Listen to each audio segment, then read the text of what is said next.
tuanishe kwanza, tusogeze mbele chama hiki cha Mapinduzi, chama kikongwe, chama kinachoheshimu katiba na demokrasia.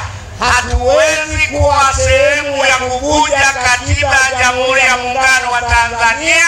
Wenyewe ndio waahirishe uchaguzi, hawashiriki, watusubiri 2030.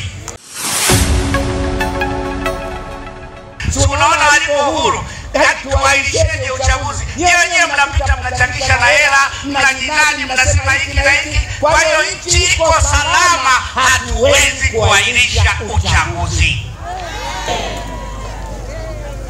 Wenzetu hawa nimesikia walianza juzi Bukoba, wameenda Geita, wameenda Mwanza. Nikamsikia Mnyika na Heche wanasema tunaomba uchaguzi usogezwe mbele mpaka tufanye mabadiliko. Kuna shida gani?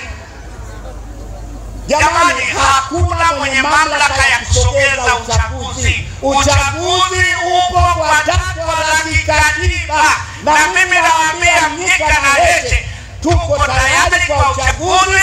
Sijui wako wapi, haoni kabisa ACT wameanza kuchukua fomu za ubunge.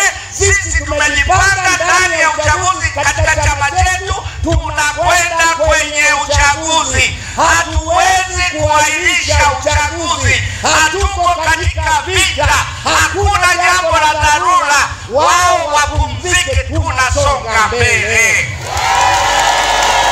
Na uchaguzi ndio maisha yetu.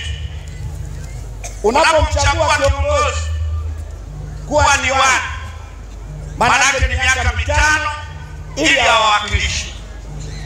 Unapomchagua mbunge, maana yake ni miaka 5 ili awakilishe. Hivyo hivyo na Mheshimiwa Rais. Kwa hiyo kuelekea katika uchaguzi, kwanza chama chetu sisi tuko tayari kwa uchaguzi. Hao wengine ambao hawajajiandaa la kwao, sisi tuko tayari kwa ajili ya uchaguzi. Na niwaombe ndugu zangu wa Morogoro, nimewasifia sana kwamba huku ni ngome ya Chama cha Mapinduzi. Ushindi unakuja kwa kujiandikisha. Ushindi unakuja kwa kushiriki kupiga kura. Kesho tarehe 16 uboreshaji wa daftari unaanza katika mkoa wa Morogoro.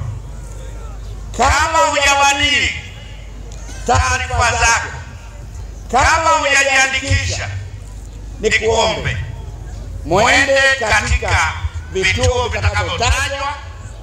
Lakini pia ni fursa kwa vijana wetu ambao mpaka tarehe ya kupiga kura ndio watakuwa wanatimiza miaka 18, na wenyewe ni muda huu wa kuboresha kwenda kujiandikisha, ili ule muda wa kupiga kura uwe umetimiza miaka 18, unayo sifa ya kujiandikisha sasa.